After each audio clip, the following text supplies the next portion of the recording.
Hi guys, my name is Yadir Hannon and I'm currently a first year student at Texas Tech. This year has been really different, especially with the election going on, coronavirus, everything going from in-person to online. And also Canes is making you go through drive-thru.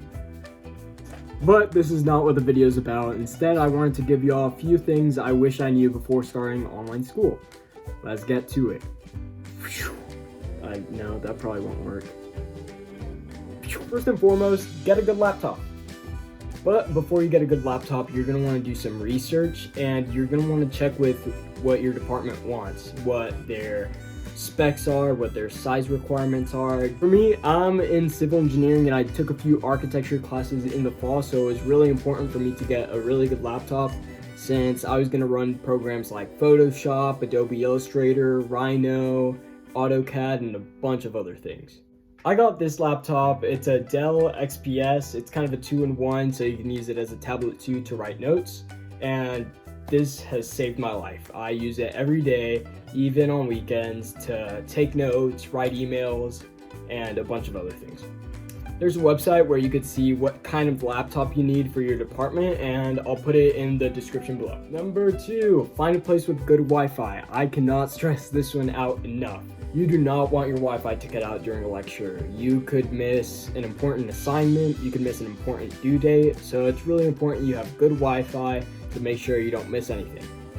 It also shows in Zoom if you leave the Zoom call and your professors can see your name, so be careful. If you don't have that good of Wi-Fi where you are or where you live, you could always go to the Student Union building or the library. Their Wi-Fi is really good, and it's great if you need a reliable internet connection for a test, a quiz, just so you don't disconnect. Number 3, get comfortable. You're going to be spending a lot of time on your laptop, especially if you're taking a lot of classes online. So it's pretty important that you are in a comfy spot. I got this thing off of Amazon and it basically turns your bed into a desk. So it has saved me a lot with morning classes when I don't feel like getting out of bed. I just pull this out and use it as my desk. This is also a pretty good background. I feel like a lumberjack.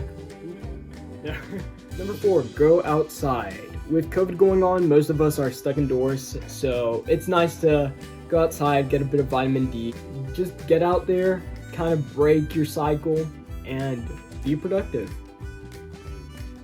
Number 5, call a friend. I moved from Houston and I had to say goodbye to a lot of my friends, so I like to check up on them every now and then, especially with these hard times going on.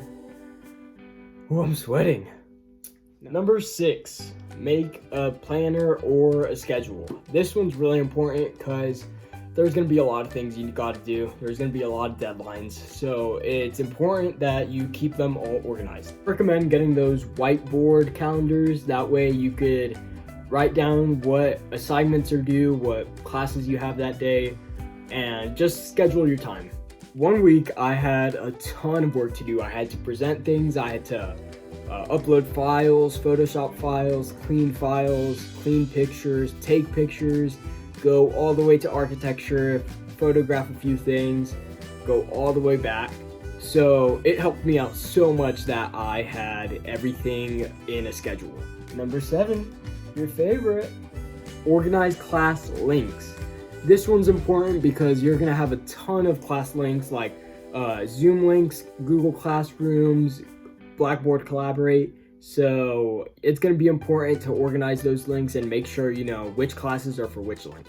I didn't do this the first 2 weeks and I regret it because class would start at 1:30 and it's 1:28 and I'm looking for where the Zoom link is through the email. It was horrible.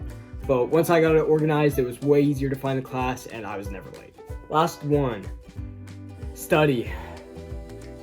This one's kind of the most boring one, but it's important you do good in your classes. It never hurts to review the material after class just to make sure you understand it. And as a bonus, you get to feel really productive after you're done. That wraps it up about tips and tricks to do good in online school. If you guys liked the video, don't forget to like and subscribe and check out my channel. By check out my channel, I mean look at my mom's cooking video. It's really good. Thank y'all for watching and adios.